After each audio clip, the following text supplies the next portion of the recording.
Welcome to Film Strip, and our reviews of the Alien movie franchise.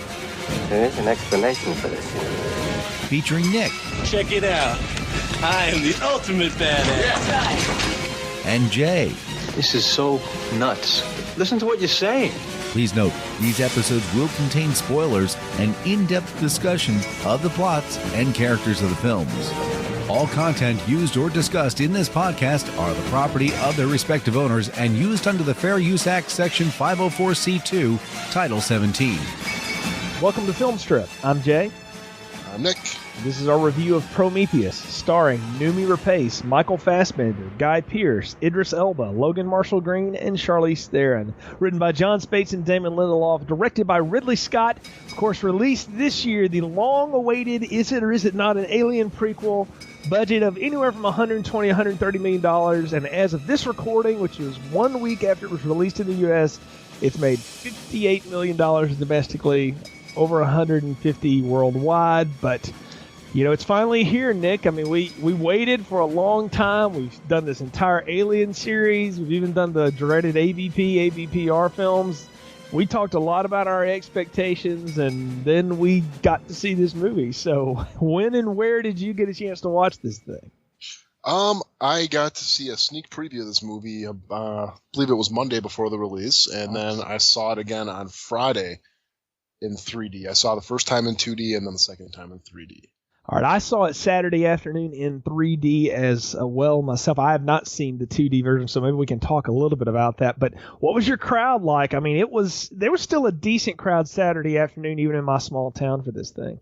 For the critical screening, I mean, that was this typical crowd. I mean, you got half the critics from my city and my area, and then the other half is filled up with people who got sneak preview passes. So it was a sold-out show. I mean, it's free, so of course it's going to be sold out. And for Friday evening, it was about 95% filled. I don't think it was a sold-out crowd, but it was pretty close. That's still pretty good. That's still a pretty decent amount. Now, it's simple to say, you know, we haven't done a lot of, you know, as they're released films here on Film Strip, but the ones we have, we usually try to hit them quicker. This one we put off a week to let a little bit of it stew and us to work on it and think about it for a little bit, because this film has, I don't know about you, I had a lot of mixed reaction to it, and it's easy to say it's come out to mixed reviews. I mean, it's got a 74% on Rotten Tomatoes. Roger Ebert says the most genius thing he's ever seen, which should worry all of us. But it's his jaw dropped. It has not been met with the same acclaim, and I hate to compare these two, but I'm going to throw it in there. You know, universally, when Avengers came out, everybody said, yeah, thin plot, but who cares? Looks awesome, amazing, and your greatest comic film ever. There was all that crap. Well, nobody's saying that at all about this. It's not even the greatest Alien film ever. There's a lot of mixed reaction to this, to say the least. Yeah, there is. I mean, you see a lot of it more online than the critical reviews of it, and a lot of the websites I frequent, a lot of the forums I post on, they are literally destroying this movie, tearing it apart from the seams, and it's actually kind of pretty interesting. I see it a lot like the Avengers, with it being a very strong visual movie, and the Avengers seems to be getting a pass where this one is not getting a pass, and I find it hilarious. I think there's a reason for that. Maybe we can get into that toward the end as to why one may be getting a pass and the other one not. As we go, I have to show my hand right now, though. I'm one of the few that didn't really enjoy the Avengers too much. I've been blasted nonstop by many people because I think it's an okay movie. I don't think it's the greatest thing since sliced bread. I think Iron Man, the first Iron Man, is 10 times better than the Avengers, but I'm pretty much alone in that, and I guess I'm kind of cynical at my age, so whatever. Well, before we go any further, I guess we should say, now we're a week after it's come out, so I assume if you're listening to this podcast and you've either seen this thing or are planning to see it, or don't mind us telling you everything about it, but we're going to spoil it pretty heavy. And you know, Nick, we talked about on an earlier podcast that you had gone in, you knew a lot of advanced knowledge on this, had read a lot about it, and then you even got the advanced screening on it.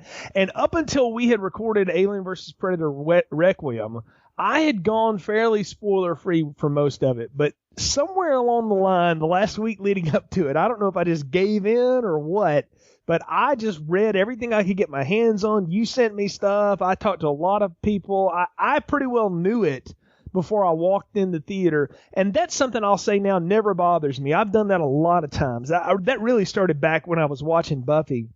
And if you listen to our Art of Slaying podcast, when that comes around in the reviews, you'll hear me talk about that. Spoiling it never bothers me. It never worries me because I still want to see it. I still want to experience it. And I can still enjoy something even if I know exactly how it's going to go out. So I gave into the spoilerific temptation because, look, the film was out a week in theaters in Europe before we got a shot at it here, so there was bound to be a lot of info out there. So it was almost hard to avoid. But I guess for anybody that's still hanging on that hadn't seen it out there, this is your last warning before we start giving away all the quote secrets.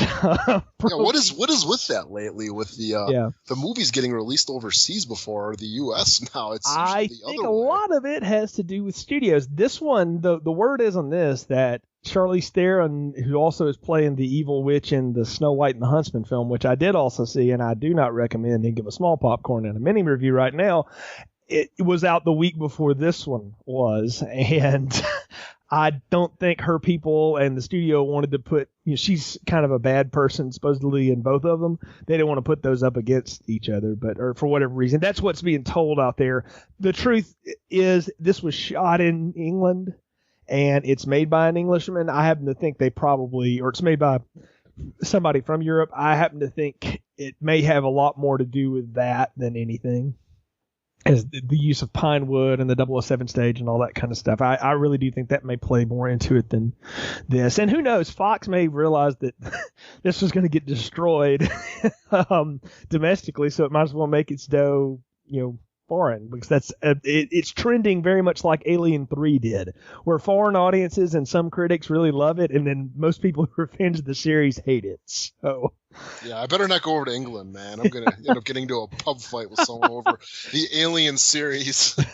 Yeah, I don't know how many of our viewers our listeners from across the pond we have, but we'll see how many we have left when we're done here. But I guess before we go any further, Nick, please give us a plot summary of Prometheus. In 2089, archaeologist couple Elizabeth Shaw and Charlie Halloway discover a series of eerily similar cave drawings from several unconnected ancient cultures. They interpret this as an invitation from humanity's creators, or engineers as they call them. Peter Wayland, an elderly CEO of Wayland Corporation, funds the creation of a scientific vessel called the Prometheus to follow the map to a distant moon called LV-223. The ship's crew travels in stasis while android David monitors their voyage, and they arrive in 2093. Mission Director Meredith Vickers orders them to avoid making direct contact. The Prometheus lands near the large temple-like structure, and the team is sent to explore. Inside they find stone cylinders, a statue of a humanoid head, and a corpse of a giant alien, though thought to be one of the engineers. Other bodies are later found, and the species is presumed to be extinct. David secretly takes a cylinder while remaining... Sorry. It's hard to get through it. It's so stupid. David secretly takes a... Slap. David secretly takes a cylinder while the remaining cylinders begin leaking dark liquid.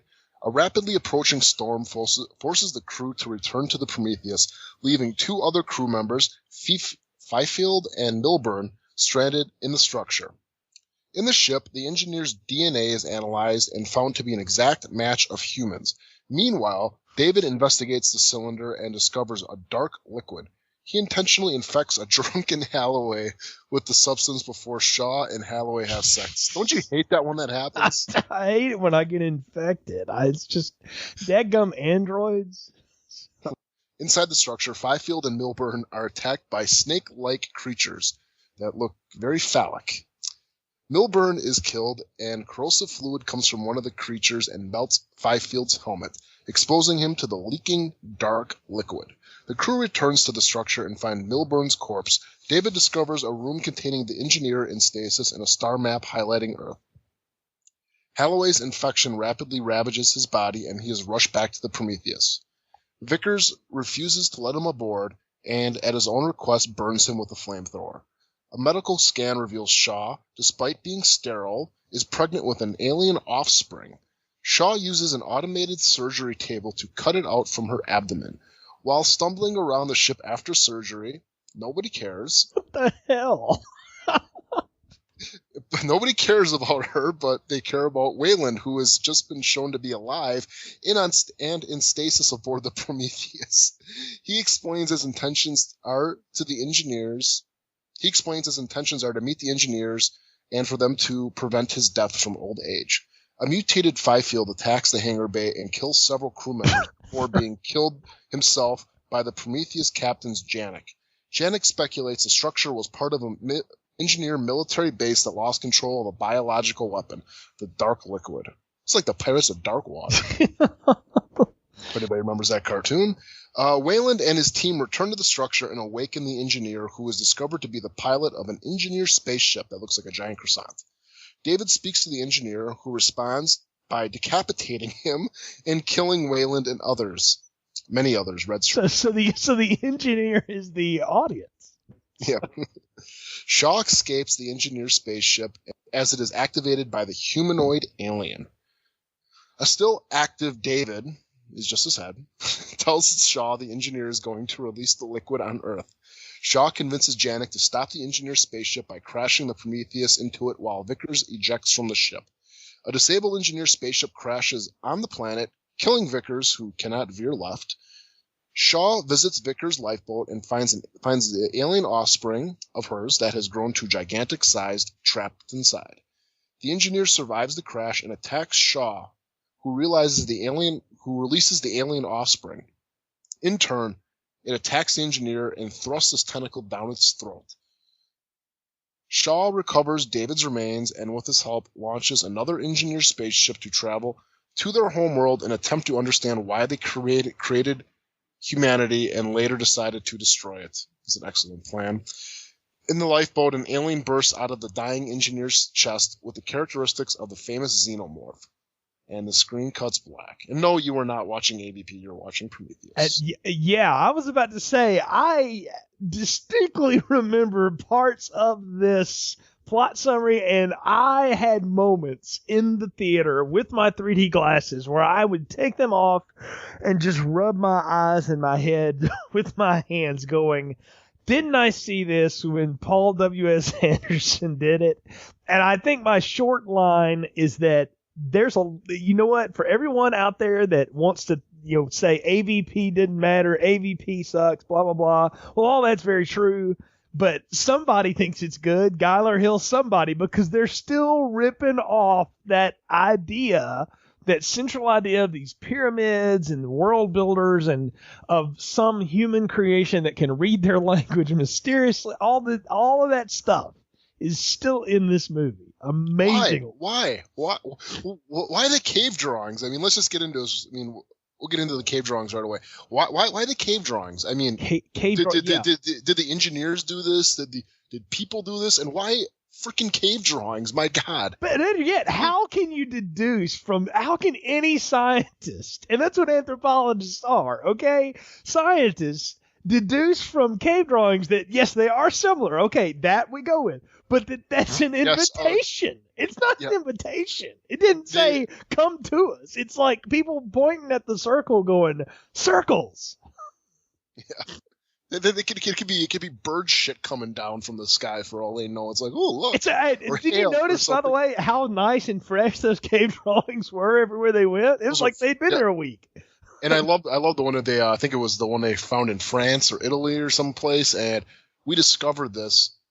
How did Shaw say it? They discovered this that was discovered 100 years ago. It's just like some of the dialogue, especially in his beginning scenes, is so clunky. And see, that's the thing. You have this really weird setup and this really clunky dialogue juxtaposed against what may be some of the most beautiful cinematography I've ever seen put on the screen. In 3D, this movie was freaking amazing looking. Oh, the beginning scene is absolutely gorgeous. I mean, it is absolutely gorgeous. Even the stuff with them and discovering the cave drawing. I mean, I think that was done in Iceland or Greenland or something like that, and it's absolutely gorgeous. I mean, yeah, it is jaw dropping. I mean, it's a great looking movie. I'm going to give it credit right away for that because this movie visually is stunning, and I don't even like Avatar, which is stunning visually. I mean, that you could always kind of tell it wasn't real. Well, yeah. So much of it is like, a lot of it was done practically and done with, shots actually, done, like I said, in Iceland or whatever. And it's gorgeous. It's gorgeous. Yeah, it's the same kind of things you saw in a film like Inception. I hate to keep bringing up Christopher Nolan when we talk about this stuff, but it's like Inception, where some of that was practical and then they would map the computer generation stuff over it. Unlike even Avatar, or like we brought up George Lucas in every Alien review, we might as well do it here too. The prequel trilogy where everything was CGI and you could tell that like the actors didn't know what they were looking at half the time and stuff. In this one, they were in real places. I mean, it looked grand, but when it moved to them talking and trying to get us into this thing, I'm scratching my head going, wait, why are we on a spaceship? How'd this all happen? And let's back up even a step.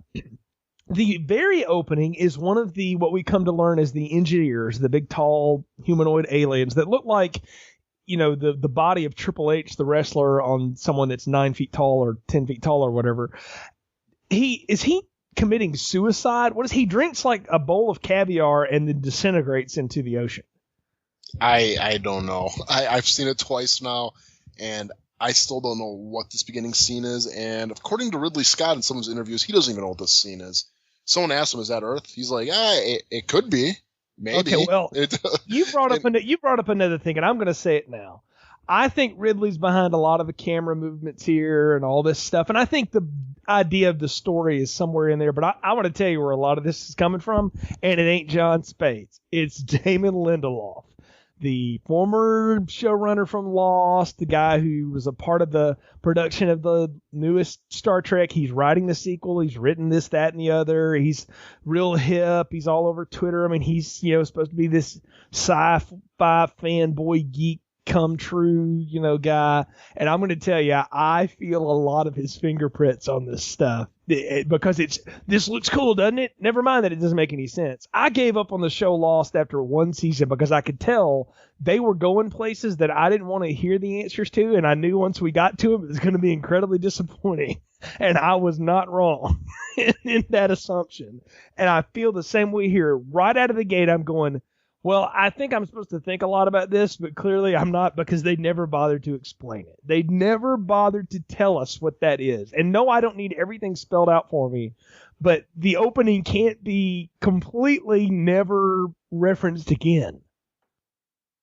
Yeah, I don't know. I know you kind of brought up George Lucas before, and I'll probably get into a little bit more, but I really respect George Lucas after seeing the stuff like this. I really do. It's them throwing stuff at the screen thinking it looks cool, and it absolutely serves no purpose. It's all effect, no cause. That's exactly what this scene is right here. It's like, hey, isn't this cool? But we don't know what's going on. We don't know what's the backstory of this. We just know what it does. And it's supposed to be like the creation of life or something like this. Or is it? Guy, I don't know. It could be. That's the way I took it. I think they're trying to say, like, hey, this race, this guy right here came to Earth, and he drank this magical black primordial ooze or whatever it is, and he sacrificed himself to create life, almost like a Jesus type figure, I think. Well, okay, you want to know why this bugs me though, Nick? Okay, because it's stupid. Well, not only that, but just beyond the fact that it's stupid, this is mixing two things that don't get mixed together or shouldn't be mixed together. This is someone trying to mix together. I can tell you a lot of stuff. Philosophy together, or faith, and the creation story with what we supposedly know about evolution. Is that, well, can it be both ways? No, it can't be both ways. If it's both ways, then it's nothing. Then it doesn't exist. That is ridiculous to even propose. And now they come out and say, well, it could be another world. How do we know? I'm like, yeah, that's not the kind of question you should be answering 30 seconds into the film. You do that in the middle or at the end. This film thinks it's really smart, but it's really not. It's not. It thinks it is. That seems to be a problem with Lindelof, or however you say his name. He really likes to think he's smart with his writing, and you know what? I probably can't write any better than him, but I can judge him, and he's just it's not good. It's not a good beginning. I mean, it just kind of leaves you scratching your head, and there's no reason why this shouldn't have been answered later in the movie. I mean, wouldn't have been perfect for like kind of like an end of a second act or beginning of a third act reveal where this type of thing is retold back to, you know, Shaw or Vickers or David or something, kind of like, you guys were created by us in this type of way in our image and stuff, even though it doesn't make any sense when you put in evolution. I mean, later in the movie when they're talking about the engineer and us are like complete, like, how do they say it? It's they're exact DNA matches. Yeah. That's impossible because we don't look anything like them. Okay, if we were an exact DNA match, we'd look exactly like them. We're not 9 feet tall. We're all not built like, you know, a pro wrestler and stuff like that.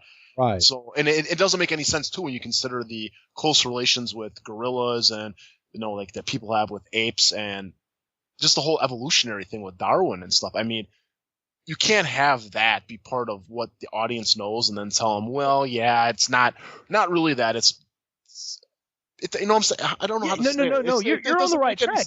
Here's the thing. The movie even calls that out. 2 of the scientists even say, or the biologist guy, Milburn, even says, I'm sorry, I'm just not ready to flush away everything we know about Darwinism. You know, I mean, he doesn't even believe that can be accurate. Well, they don't even give you a reason why. Like, hey, you know what, that we came back to Earth over time and we kept on creating new species and stuff, and that's the reason why humans weren't created until 1 million years ago, because we came there and we genetically altered a gorilla even further, or a chimp even further to make. Yeah, why don't I have the DNA match profile of a shark then? If they created everything, if this opening scene that we're talking about is him creating life on Earth, you know, organic life, then why doesn't everything connect? Because it doesn't. That's known. But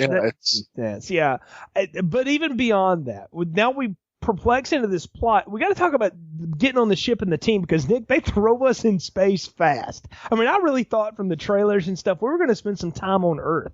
Well, we spent a lot of time on LV-223, but we don't spend a lot of time on Earth at all. We get these people in space, and the next person we meet is David, the android. And we know he's the android because he's not in stasis and his activities are not that of a normal person. So I got a few questions right off the bat before we talk about Michael Fassbender and all that stuff.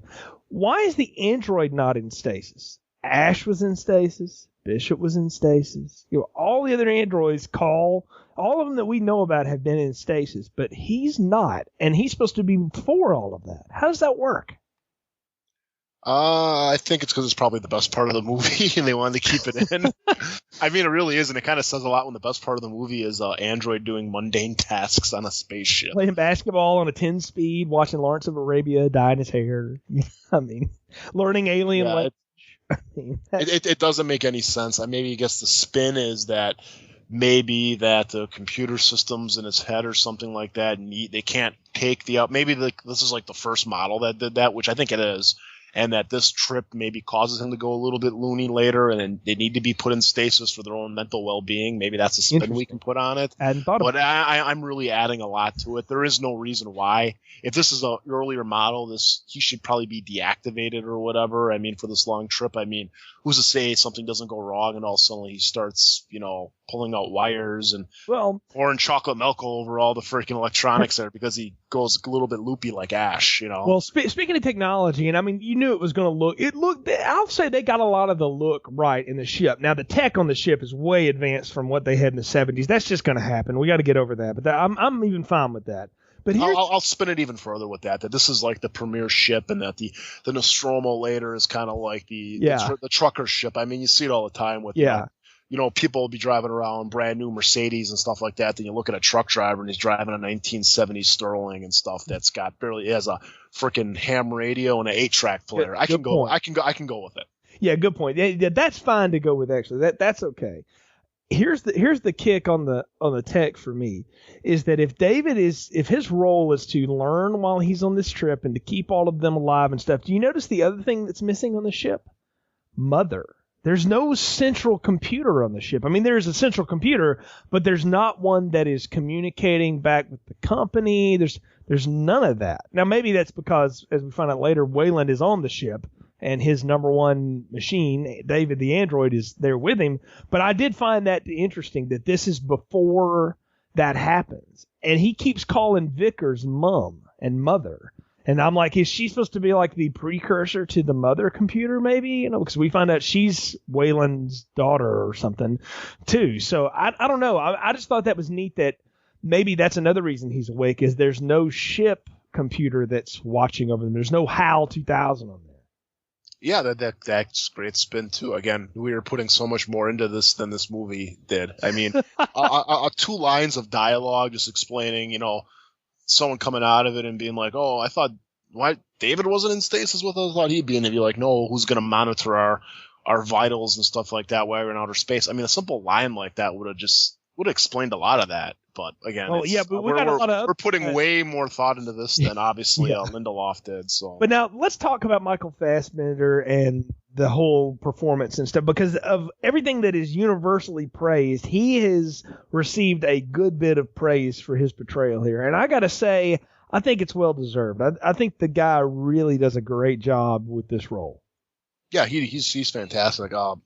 Michael Fassbender he's great in everything he does. I mean, he's really a tour de force actor, and he does a great job. And I like the dyeing of the blonde hair and stuff, because, you know, he's watching Lawrence of Arabia and he's trying to imitate him and stuff. And you get some of the stuff with the dreams and stuff, you know, him monitoring the people with the dreams, you know, while they're in stasis and stuff, which is kind of cool. It's kind of a cool idea that's dropped. You know, it would have been nice to see that brought back, but yeah, I like Fassbender. He does a really good job in here, and besides the visuals, he's the other strong point. Yeah, by far. Now let's talk about the rest of the team here, because we've met Shaw and Holloway, our 2 scientists. What do you make of Noomi Rapace, the Shaw character? I know her from the only other thing I would know her from. She's in the Swedish versions of the Dragon Tattoo trilogy. I've seen the Girl with the Dragon Tattoo. I've seen that version of it and her performance in it. And so that's kind of, it's hard not to see her as that. So even when she gets in some weird situations here, I'm like, well, it's still not as bad as that other thing you did, or as weird as that other thing you did. And you have her, and then you have this Holloway guy who I have never heard of, Logan Marshall Green. Have you ever heard of him before? No, he kind of came off like the poor man's Tom Hardy. Real poor. I don't know who he is. He looks more like a guy off of One Tree Hill. Yeah, I don't know where they got this. Yeah, he does not come off like an archaeologist. So. Yeah, it's Shaw. I mean, yeah, I know her from the Girl with the Dragon Tattoo, and I kind of curious to know, like, you ever, you know, with overseas, a lot of times they kind of change around the titles of it. I wonder if they're going to change the title for this to be like the Girl with the Dragon Womb or something like that for this release. And we can get to that too. So, but yeah, I don't know. What do you make of them though? As just as characters, they're kind of flat. I'll tell you, I didn't really care about either one of them. I didn't even know that they were a couple until they were holding hands later in the movie. I guess we're supposed to pick on that earlier or whatever. I still don't think they're a couple. That seems like a random hookup on the ship later. Oh my God, they got no chemistry together. And what is with her hair? I mean, who decided that was going to be a good haircut? That is terrible. I'll say this right now. Sanaa Lathan and the Predator from AVP had more chemistry than these two have. Like they have negative chemistry. I would never put these two people together ever for anything. They do nothing with each other. It is so forced and weird. And she looks awful. Yeah, that is not the hair of an archaeologist. She doesn't look like the role she's playing. Really, really bums me out. And I think from some of the other stuff I've read is that this was supposed to be Charlize Theron's role. And I would have much rather have seen that. I don't know that she could have developed chemistry with this throwaway guy, but she would have at least looked more the part.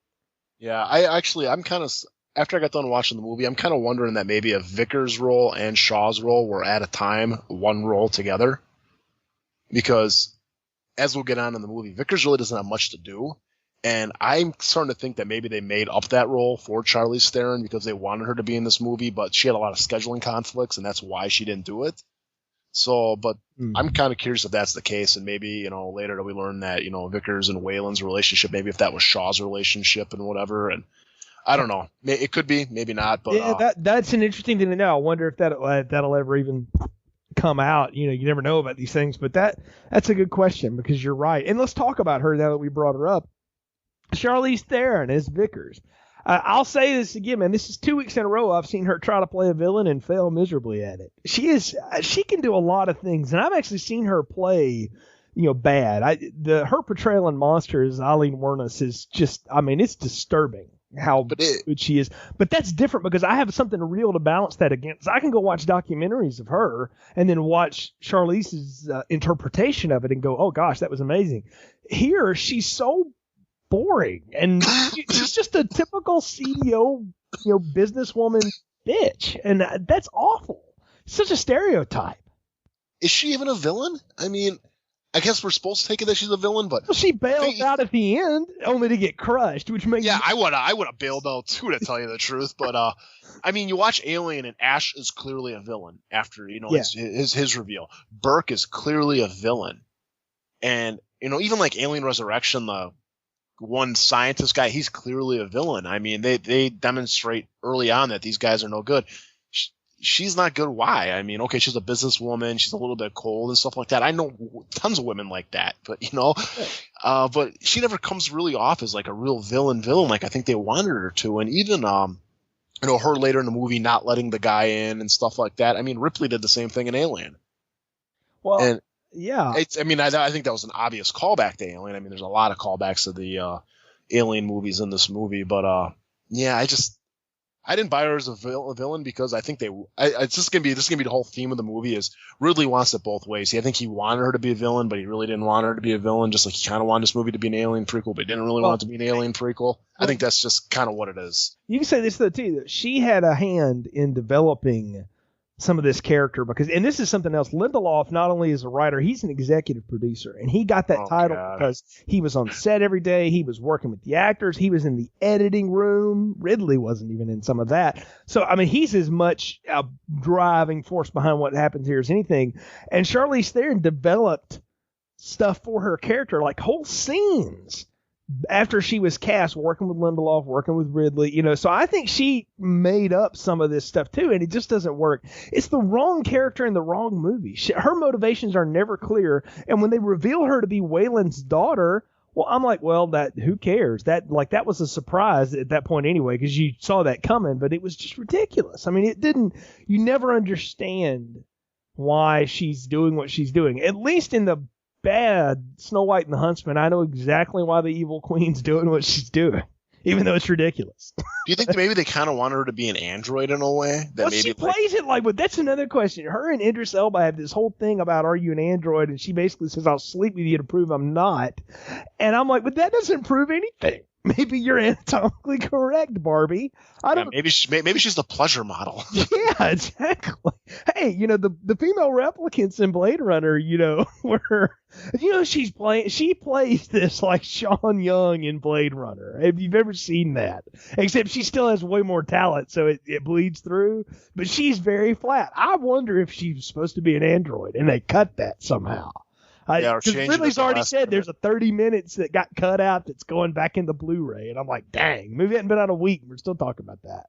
Man, screw Ridley and his freaking director cut crap. I'm real tired of him with that.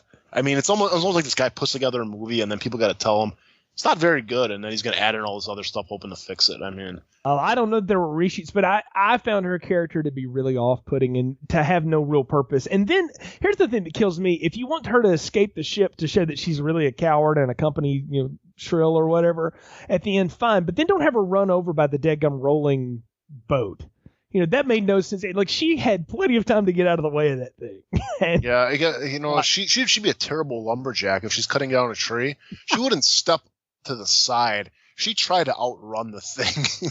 That may also look that way because that could have been one of the instances where maybe they didn't really know what was happening above them and couldn't fake it enough to figure it out. But it's still ridiculous. Like, I didn't buy her at all. And this is bad when our 4 main characters out of the 4, the only one I like is the android, and I know he's going to go bad because, hell, they all do at some point or another. Even Bishop had moments where you thought he was a bad guy and did stuff that you didn't really like. So it's that's happening. So that leaves the rest of this motley bunch. You have Idris Elba, the pilot, which what accent is he trying to do? I'm from the South. He did not sound like anyone I know. American. I don't even think he knows what accent he was doing. He sounded like he was kind of changing it up throughout the movie. He sounded drunk. So, Maybe he was. I think he was part of as a character, but he sounded hammered. Oh my God, you ever been around stupid people for a while? I mean, everybody on this crew is stupid besides him, it seems like. So it's like he probably was drunk. He's probably like, my God, I'm going to die out here with these idiots. You have his two throwaway co-pilots, and who cares about them? And then you have the two scientists. You have Milburn, who's the biologist. The worst biologist to ever live. I'm just going to throw that out here. How did they get that guy? I mean, God. I don't freaking know. They got him from a petting zoo, I guess. He's terrible. And then you have Fifield, who looks like Spike Dudley. Or something. He's got this punk rocker haircut, and he's supposed to be a geologist. All right, look, I know geologists, and there's some of them that are really cool, hip people. They're nothing like this dude. This dude would have been a bartender in real life. Again, bad casting. Yeah, I couldn't stand either of these guys, and especially Fifield, or however the hell you say his name. He has so many different character traits to him, and not like in a good way, like this is a complex character. It's just like, hey, 1 minute he's going to be a smart ass, the next minute he's going to be really smart, the next minute he's going to be really dumb, the next minute he's smoking weed. I mean, it's... And the next minute he's scared out of his mind, the next minute he's something attacking from, some other, like, Doom movie or something. He turns into some monster that just comes out of nowhere. Like that, he is all over the place. Yeah, he's a terrible character, and I couldn't even stand looking at him. It's just like that freaking tattoo and the freaking hair and stuff. It's like, dude, you look like a freaking UFC reject, man.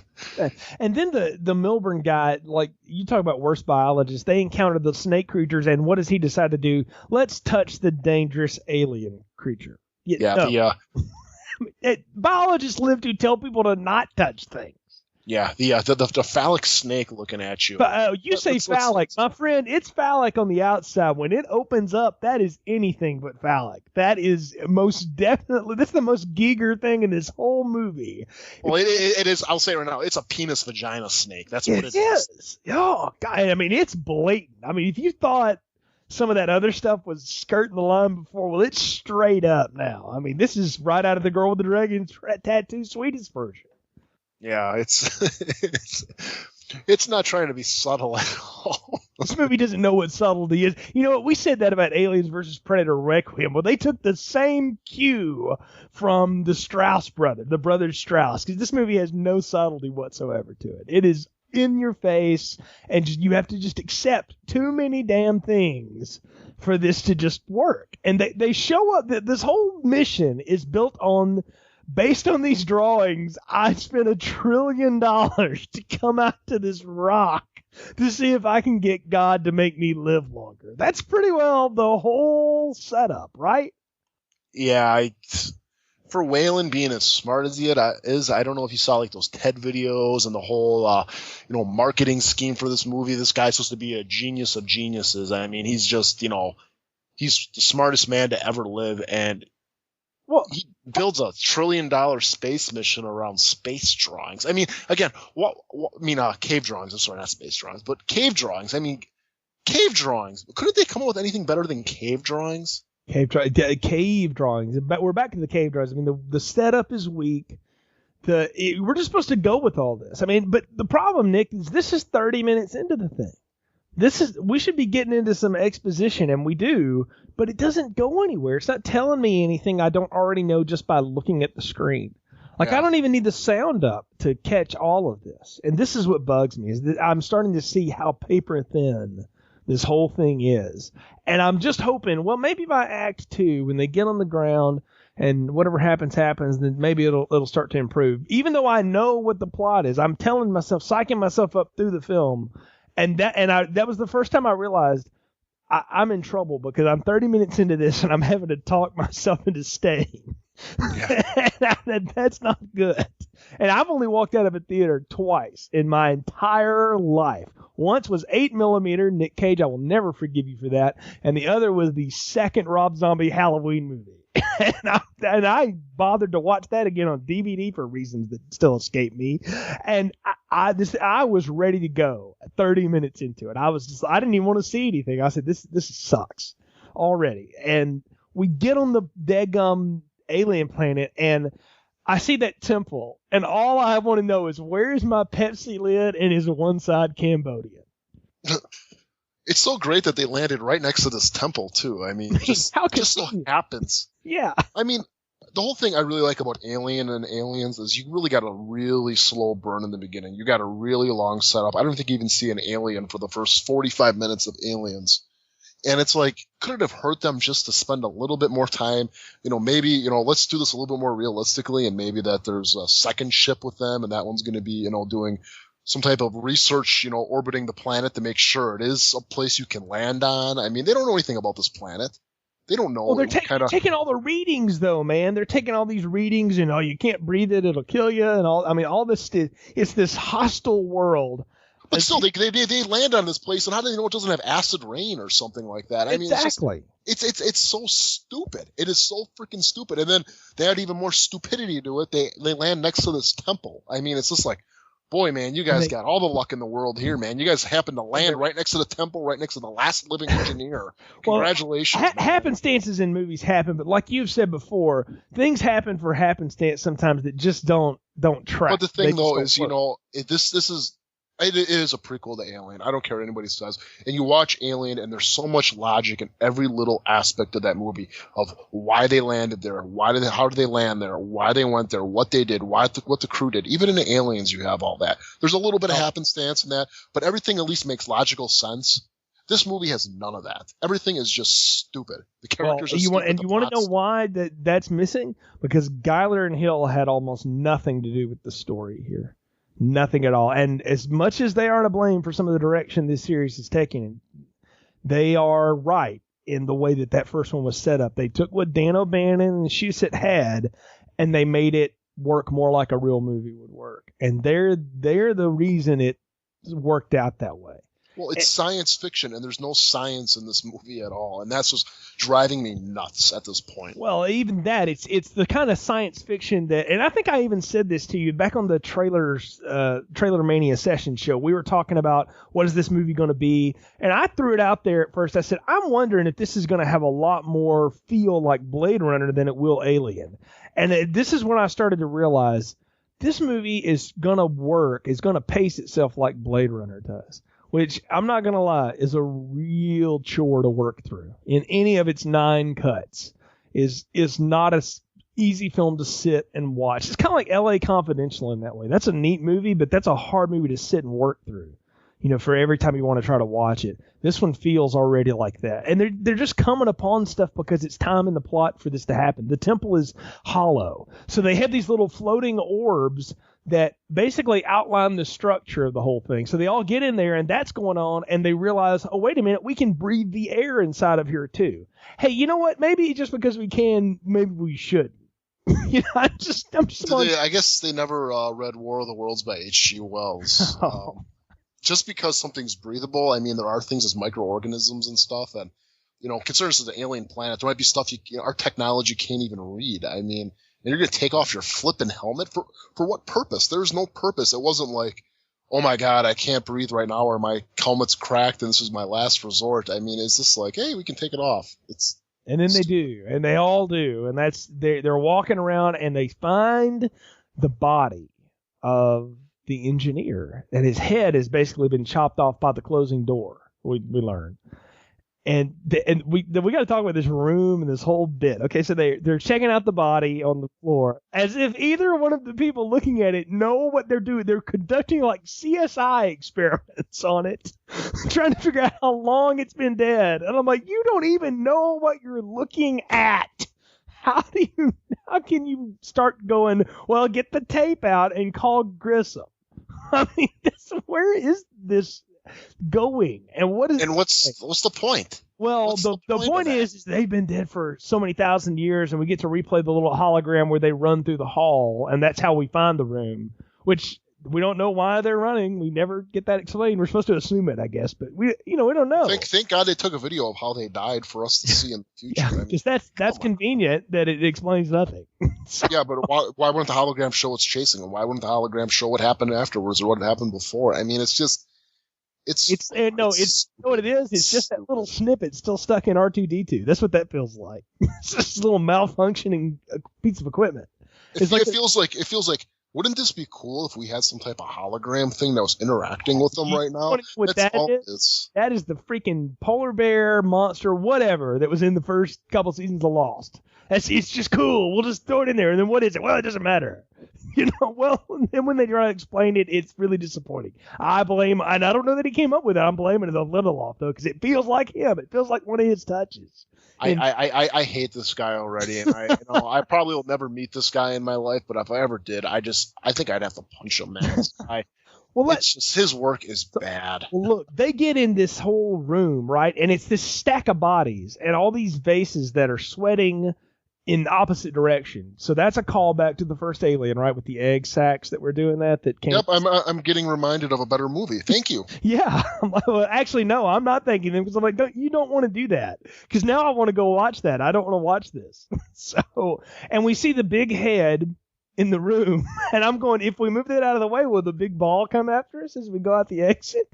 Right. It looks like in Indiana Jones tomb. Right? It really does. And of course, they start screwing with the vases and the black goo. Why is this a good idea? I mean, these are scientists, these are archaeologists and stuff like that. Why do they screw around with it? Isn't that like the first rule of being like, you go out to the jungle and you're monitoring, wildcats. You don't go freaking interact with them. You stay your distance away and you take your research from a safe distance. You don't go into a freaking spaceship or a temple or something and start hitting stuff and touching stuff. I mean, it is the dumbest shit that's going on right now. I'm just going to say it. It's so... Every minute that's passing by, it's getting dumber and dumber and dumber. Well, it just continues to be insultingly dumb. That's the problem, is that this film is trying to pass it off as it's smart and it's got all these high pretentious ideas, but it's executed so stupidly that it's like they handed that to the brothers Strauss. And I mean, at least they knew their script was a piece of shit when they started that movie, and they just made what they had. And I'll stop referring to that because that movie's terrible. But I want to say this: AVP is this movie with less budget and half the pretension. It knows what it's supposed to be. This movie thinks it's something else, but it's playing like the other thing. And that's what doesn't make any sense. And this black goo, this whole business of this black goo, I hate mysterious substances that just drive plots in films. Go back and listen to my review of Ghostbusters 2. You'll hear about the red slime. Any of that Don't compare the black goo to the red slime, because the red slime is Shakespearean. Well, look, the gold in the Leprechaun movies is Shakespearean compared to the black goo. All right? I mean, it's this stuff. It looks like caviar and leaked out Sharpie. I mean, I don't know what it's supposed to be or what it does, and it doesn't matter. That's the point. Is it supposed to remind us of alien secretion or whatever? Because the whole point of it is what? David's going to steal a vase of it and get it back on the ship because I bought this. I'm like, no, that's exactly what he's supposed to do, because remember, he's going to be a bad guy. So that guy would do something nobody else was watching and would start performing experiments. But they do that, and they take the head back because a storm is coming. Now, you talked about before, hey, they don't know what the weather on this planet is like. And then it starts like raining silicone or something, like shards at them, like throwing glass at them. And the two guys that were leading the expedition in with the orbs are the two that don't get out. Now, how does that happen? Because the movie's stupid. Because it's supposed to, right? So, yeah, I don't know. It's like I said, the guy who made the map can't follow the map. I mean, it's so dumb at this point. I mean, I don't know. See, here's the thing. This is the part of the movie, and there's a section of about 10 minutes of it here where I totally engaged into it. I wanted to know what's in the vase. How does this work? Is this an egg? How does this, how is all this? And I wanted to know, why is David taking that back, and what are they going to do with that head once they get it? And you want to know how I felt when they revealed what the head was? Shaw and the doctor are finally working on the head, and they basically, the elephant shape of the head is just a mask. It's just a helmet that the humanoid is wearing. You want to know how I felt when I saw that? It was when I found out midichlorians were just something in my blood. Yeah, it's I don't know. When you watch Alien, you really don't think that's a suit. I mean, I don't know. I mean, you watch it and it looks like it's kind of like biomechanical, that suit is alive and the being is the ship itself. And when I learned that, this is a mask and they're actually humanoids and that guy in the beginning was actually the same guy who was on the ship on Alien, it's just kind of like, this is the best you guys could come up with? I mean, really? Well, see, that's the thing. And that's something that should be said right now. We never get to the thing we were all waiting for. And really, the only thing I was hoping would still happen at the end of this is that at the end of it, that humanoid alien is laying in a chair and something comes out of his chest. That doesn't even happen right. We're on the wrong planet for it to begin with, but that doesn't even happen, right? Like, this is where the movie decides, well, I'm going to be an Alien prequel, but I'm going to take place in this parallel universe. It's the multiverse. Check it out, kids. And that's playing both ways, and I hate that. That's just annoying. But back to the head, they realize they can reanimate the head in some way, which I'm like, that's useful technology, I'm sure. And because, if you find people who have been decapitated, they can tell you who killed them right before, they totally expire or something. But they get it long enough to watch it explode, basically, because it's been infected with the black goo, which it does that's what we assume, right? Because it does the same thing that the guy in the beginnings does. That's the only callback. And that's when I said, is that the only reason we saw that in the beginning, was so I'd know why this guy's head explodes? Well, that's kind of lame. We could have explained that another way, couldn't we? Yeah, I don't like any of the scene. I really don't have much more input. I was so checking out of this movie at this time. This was actually why I had to go see it a second time, is because I was there and I'm like, man, I really wish I had Alien on my phone right now so I could watch Alien in the theater. Because we're going to talk about why I didn't see it a second time in just a little bit, but I'm glad you. Because you're not a sucker for punishment like me. Oh, clearly I am. I watched AVPR twice, so yeah, no, I'll go in deep if I have to. You're talking to the guy that watched the Blair Witch 2 twice, once with the commentary, right? So no, I've been down the punishment road. I'm fine with that if I feel like I'm getting somewhere. There's the reason I didn't go back again. We'll get to. Now, while that's happening, David is playing with the goo. Oh, that came out wrong. David is messing with his black goo. He's playing with the alien's black goo. And he decides, what would be really awesome is if I put some of this in Holloway's drink, because he's getting real hammered right now, and I just want to see what happens to him. I guess Alien roofies, man. Alien roofies. He essentially does that. But before that, we have to set up motivation. Holloway's talking crap to him because he's kind of done that the whole time anyway.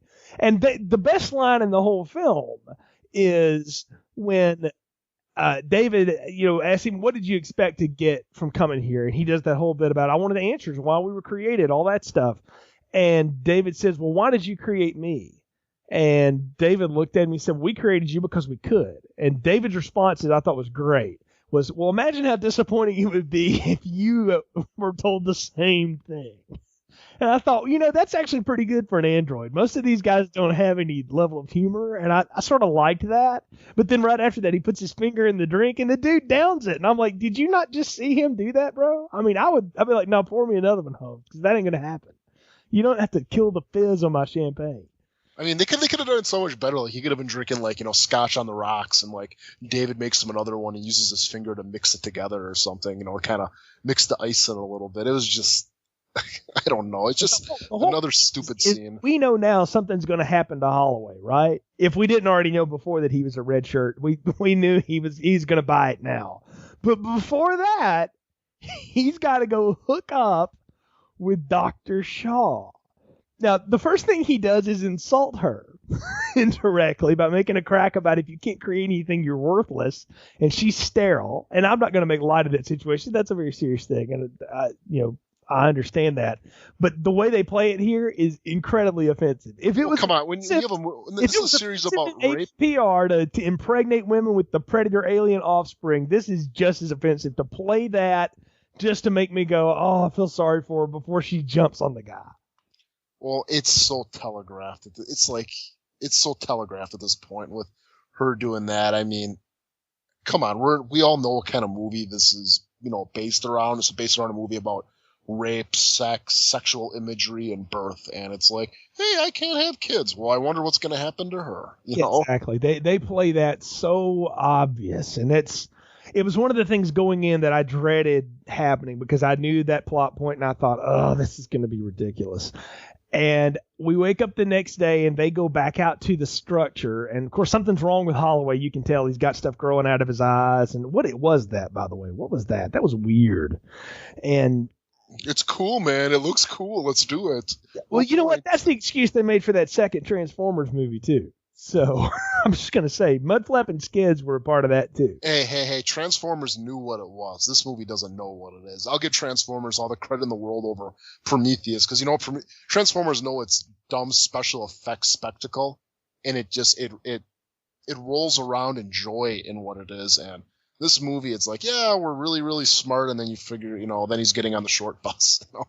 It's ridiculous. But the whole point of going back to the structure is so they can find the two dudes that were left the night before that had been killed by the snake thing. Now, here's my question. Was the snake there to begin with, or did the snake grow out of the worms that were hanging around the black goo?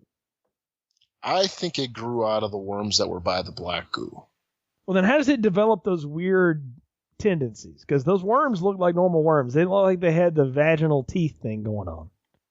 Because it looks cool?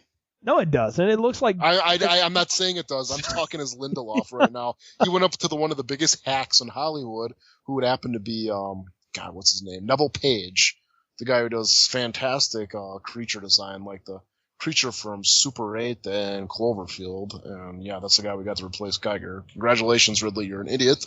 But yeah, he came up with that probably with Lindelof. And hey, man, it looks cool, man. It's a vagina penis snake. Well, why is Geiger not present in this? That doesn't make that one mural on the wall that looks like the alien head, and then the other one that I don't know, it was like changing all the time or whatever, which did feel a lot like AVP's changing pyramid walls. Again, why did Geiger get thrown away in all this? That didn't make again. Did he tick somebody off again? I just think he's just getting old, and Geiger isn't Geiger of the old. He's not the old Geiger. But there's plenty of his stuff. That's the thing. It's not like the dude is Andy Warhol, and there's only so many of them.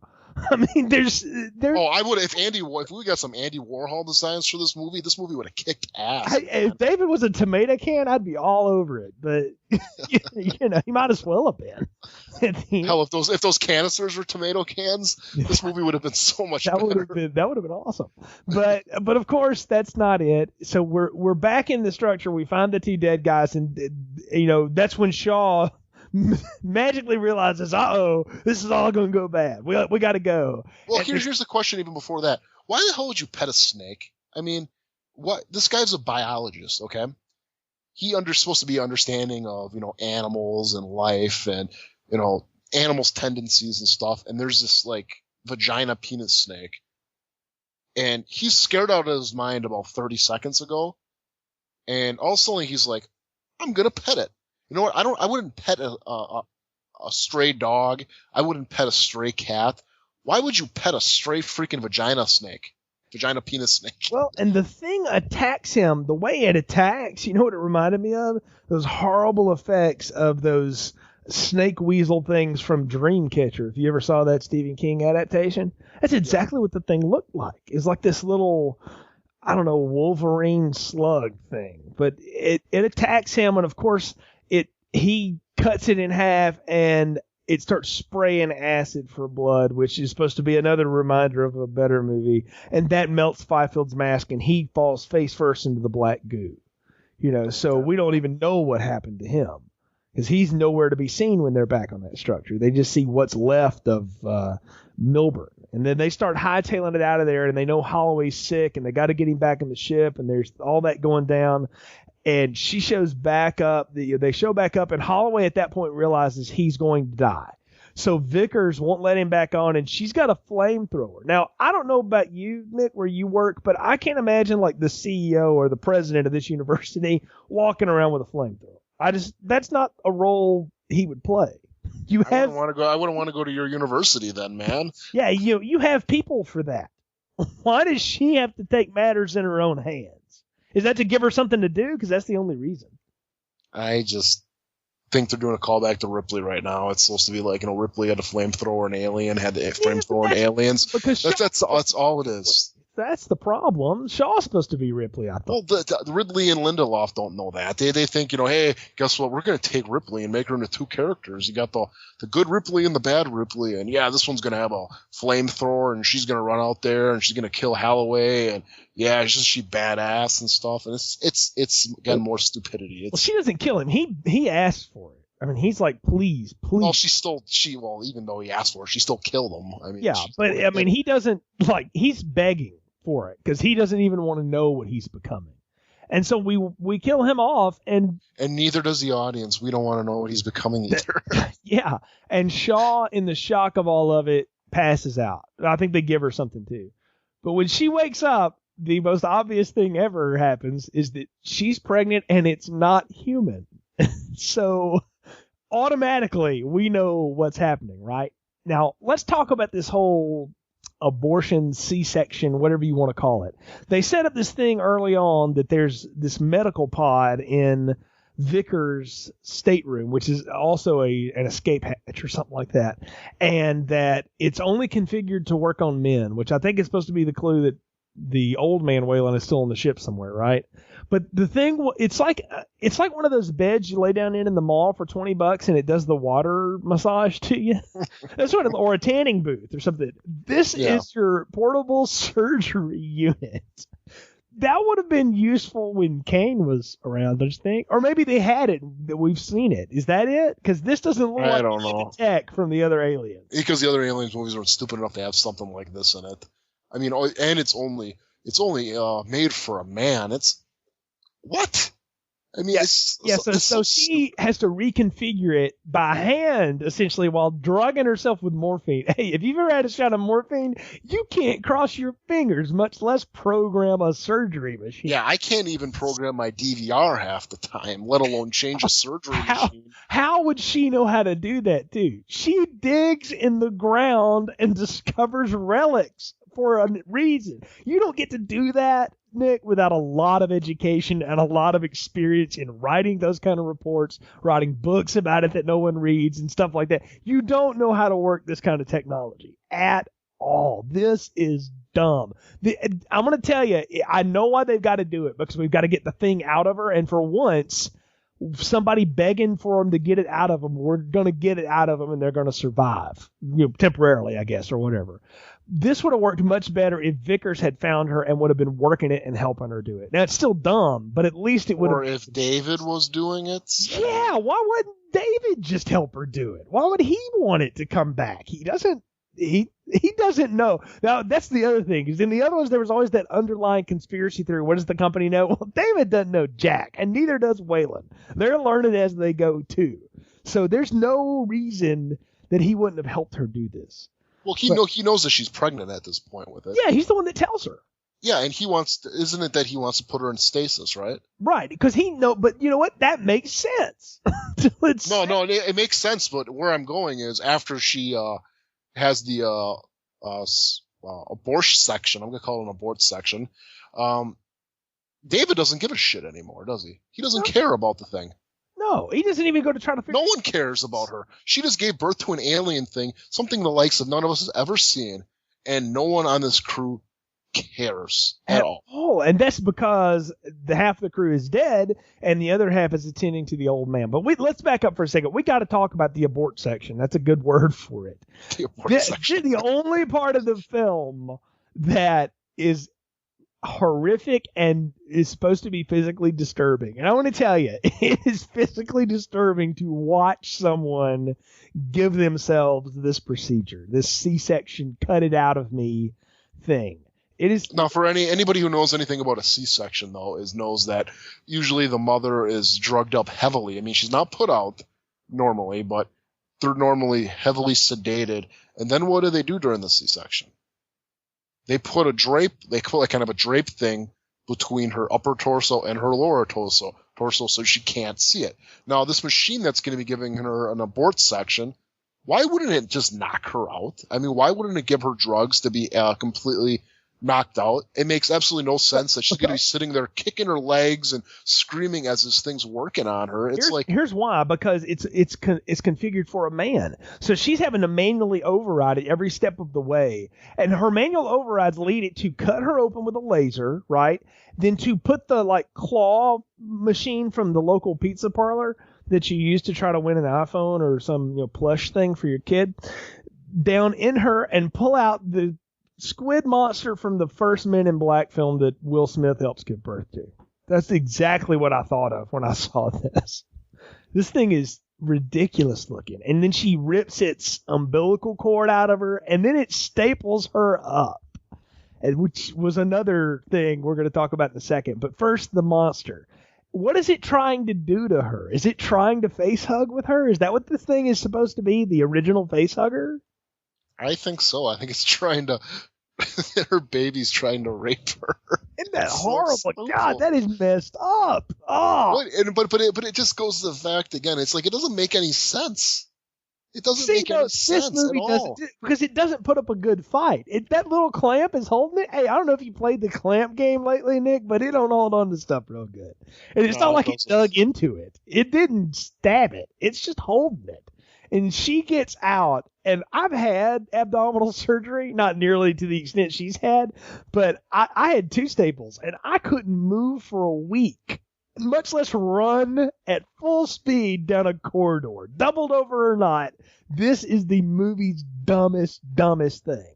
Yeah, I had my appendix out. I had it done the old-fashioned way with the 3.5-inch incision on my right part of my abdomen, and I couldn't walk for 2 days after that. I mean, I had to have help to go to the bathroom, and it's like, wow, she's pretty tough, and it still uses staples, man. It's almost the year 2100, and they're using staples. You think they'd have some type of laser? It cut her open with a laser. It can't put her back together with what? I mean, yeah. I mean, I think at this point we'd be able to forgive it if it did that, if it held her down and used that as some type of cauterized her or something like that with a laser. Just freaking use a staple gun like Tim Allen on Home Improvement. But even the problem is though, and here's the thing with abdominal surgery, the reason it hurts is not that they cut your skin open, it's that they cut through your muscle. And no matter how little or much you've got, and you don't realize how much you use that for balance, just breathing and moving around until you get it messed up. And then you are in pain. And I know she's in pain the whole movie. She's pumping herself full of drugs. She's running bent over. But she's still moving at a rate that is impossible for me to... No, she would be on the ground. She couldn't even get herself in the fetal position with that type of wound. No. She'd be on the ground just screaming. Her adrenal gland would knock her out. If she was pumping herself full of morphine and it was pumping adrenaline into her, it would knock her cold. Yeah, because that's what the body does when it's trying to heal. It just knocks you out. And she would have been on the ground. And I would have been okay at this point. I'm just going to say it. I'd have been fine if this killed her. If she killed it, that whole bit about they killed him, taking it off, I'd have been fine if this killed Shaw, ripping it out of her. Why couldn't it pull an alien at this point? I mean, we kind of all figured out that Shaw's the main character, just like we all kind of thought Dallas was the main character of Alien. If they just killed her off, I mean, that would have actually been something. It's like, holy shit, they just killed off the main character. Yeah, exactly. Oh my God. Yeah. Who's now going to be the main character? No, it could be Vickers, or maybe Janek steps up and becomes the new... Or maybe it's David. Maybe it's the freaking android. I would have even gone with that. That would have been cool. But no, the whole point is to get to the guy behind the scenes. Guy Pearce in the worst old man makeup I've seen since Dan Aykroyd tried some on him. Why not cast an old guy in this role? Because why not? You use Guy Pearce because he's cool and he's got this whole accent thing going. He's the cool Australian. Just cast John Hurt. That's what they were going for. Just cast John Hurt. Hey, it's not like he ain't got something. He's not doing too much. I mean, you could get him. You could get somebody to play this. Or better yet, why isn't this Lance Henriksen, who looks old as hell anyway nowadays? Why not? We've already done that with Alien 3. Why wasn't this him? I wouldn't want it to be him. I just no more Lance Henriksen. No. This movie is so trying to not be on the nose. This would have been one time I would have given it if they'd have done that. I've been like, well, to tell you the truth, it's so bad you might as well just have him in there. Yeah, sure. I mean, you might as well go for complete schlock and just. He should have just looked at it. Should have been Lance Henriksen waking up, looks in the audience and goes, "Gotcha! You thought this was going to be a good movie, didn't you?" But the whole point is that Waylon is still alive, and Waylon wants to go back to the ship because David has found there's one living engineer who's in stasis. So they too have to travel in stasis. And by watching this grand-looking pictogram, which is an amazing visual effect, by the way, in 3D that looked awesome. I don't know what it looked like in 2D, but in 3D it looked great. And then that he has figured out that they created Earth and that they created this substance to come destroy all of us. Now, how he got to that leap, I'll never know, but he's figured that out. There's a lot of leaps in this movie. But even before that, though, I got to ask you, why was Wayland even hiding on this ship? For what purpose? Why was he trying to be the guy from Lost in Space? Yeah, why didn't the old man just walk out and go, "Hello, everybody. You're probably surprised to see me. Well, I'm here because I paid for all this shit." Yeah, and if you don't like it, you can get out of my spaceship. I mean, exactly. Yeah, he paid for it. And what's the point of him faking his death? Better yet, if they're going to have him do that, it should have just been Clint Eastwood. Get off my spaceship lawn. I mean, that's what he played anyway. Yeah. And what about the suit they hook him up in? That's like Forrest Gump's leg braces. And they're going to have him. That's how he's able to walk down the hall. Actually, no, I take it back. Not Forrest Gump. You know what this is? This is the stand-in for Crispin Glover in Back to the Future 2. That was supposed to be playing him when he's upside down. That's exactly what this looked like. I was just hoping he'd fall over the whole time and go, "I broke my hip." Well, he falls and can't get up later, but that's coming. They get back to the bit, but before that, Vickers comes to confront him, and immediately you're like, "Oh, this is your daughter. Oh, you're such a dork to your own daughter. This is the whole bit. You love the android more than your daughter." And that's the whole scene here, which begs another question. How the heck do we ever get to Charles Bishop Wayland if his only kid gets crushed on a foreign rock? Oh, no, but AVP would be before this movie. Yeah, I know, but then who is? How does? This is so many problems. No, AVP's not supposed to exist anymore. This is taking its place. So yeah, but this movie actually, I mean, you can sit there and say that. No, but it can't. The xenomorph doesn't exist in the form it is in AVP and AVPR if this movie is correct. We don't know that though. It could. They don't ever clearly state that, and this movie actually kind of tiptoes around the whole AVP issue. I mean, Charles Bishop Wayland could be Peter Wayland's father for all we know. But didn't Lance Henriksen get brought in for something at the last minute? What was it? Because he's not in. He said something on Twitter, but he also thinks, what was that TV show that he was in? Millennium. He's also on there thinking everybody wants a Millennium movie. So the guy, he's off his rocker at this point. Okay. Then I'm glad to know that was just him talking and that didn't try to shoehorn something. his agent just told him to go back and eat some more applesauce. I guess so. Where's my Jell-O? Speaking of Jell-O, they walk this guy onto this foreign alien craft to go meet his maker, if you will. And I love how the whole bit is, tell him while we're here, David. David speaks the alien's language to it, and the alien's reaction is to do what? Break his neck and kill everybody with his head. He kills the doctor, he kills everybody with him, and he kills Wayland with David's android head. Did we mention the flute?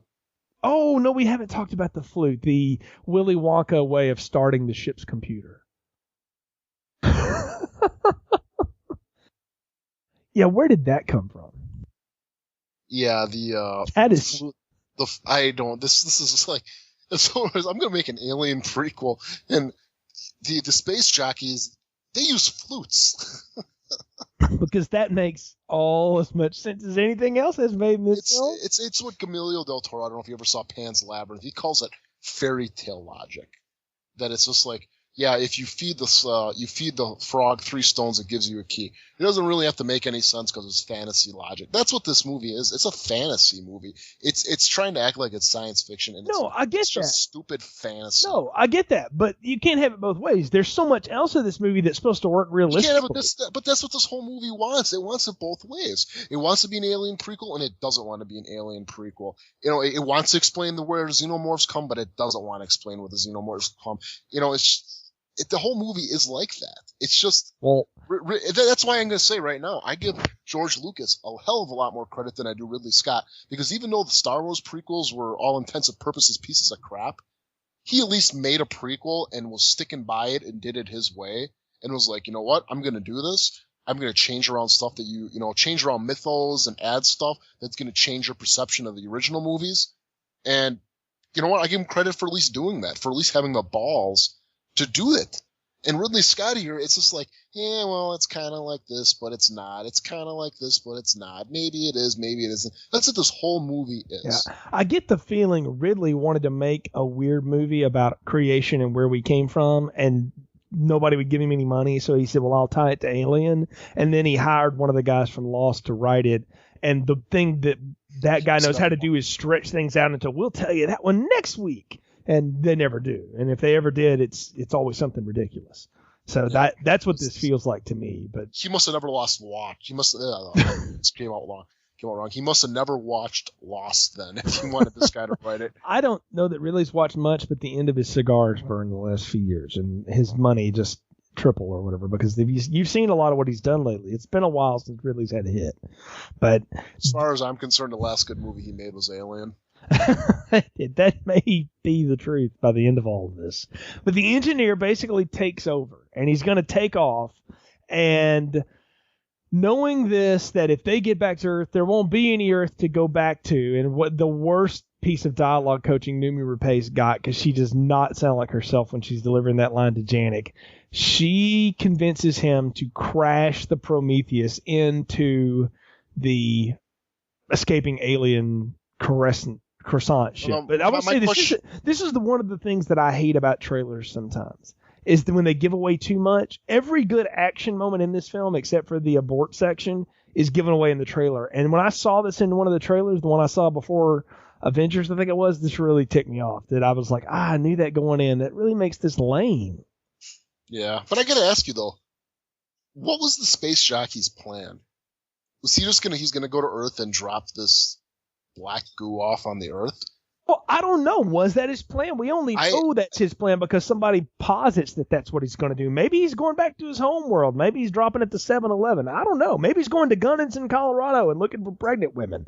But this whole movie does that, though. I mean, Janek knew this was a military base, and good thing that these aliens, left us clues to come to their military base for whatever reason. How did he figure that out, too? That's another thing. Yeah. He read the script. That's why. Even this part right here, they're going to go back and destroy Earth. How are they going to destroy Earth with this black goo? Okay, yeah, that Fifield guy was covered in it and stuff like that, and we killed him.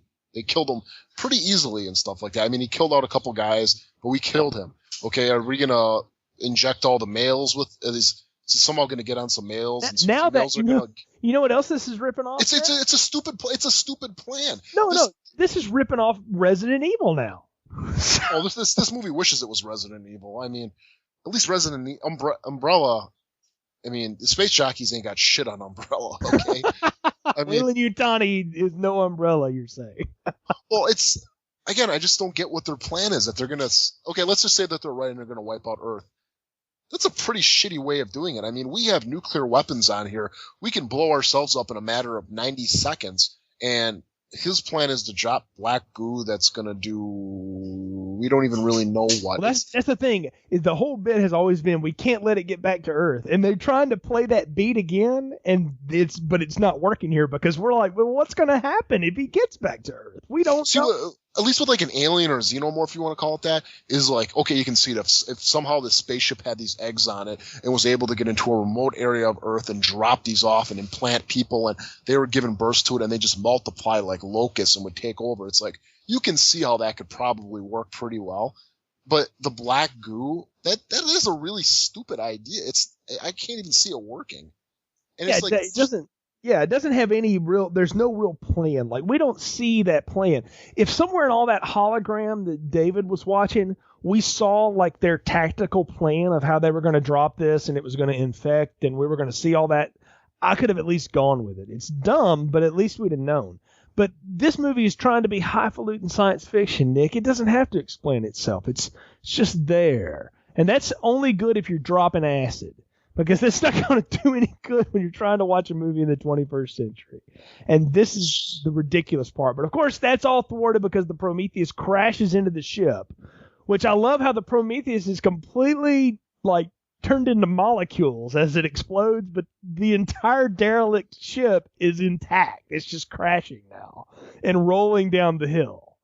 It falls down and lands perfectly on its edge. Exactly. It's gonna just roll like a donut. And thank God we get that whole nice scene of Vickers trying to preserve her life and trying to get out of the ship. She gets into her escape shuttle only to be crushed by the giant croissant. Yeah, she gets out of her secure space shuttle only to start running from the ship so that it can roll over her like a donut. And here's the thing, I thought they're screwing with us. We didn't see her die, so she's going to come back at the end and it's going to be all messed up or whatever. But nope, she pretty much just, crushed into space dust. Well, like I said, why couldn't she pull a Han Solo and veer lazily to the left? It's like I said, there's a tree falling. You don't try to outrun the tree. You step to the side. Exactly. But she doesn't figure that out, so she dies, and Noomi Rapace lives only to have 3 minutes of oxygen left, which is just enough time for her to get back on board the escape pod, and David to contact her to let her know in his disembodied head, because just like all of his forecomers, he also can still work after he's been torn apart, to tell her he's coming after you. And why is the engineer coming after her?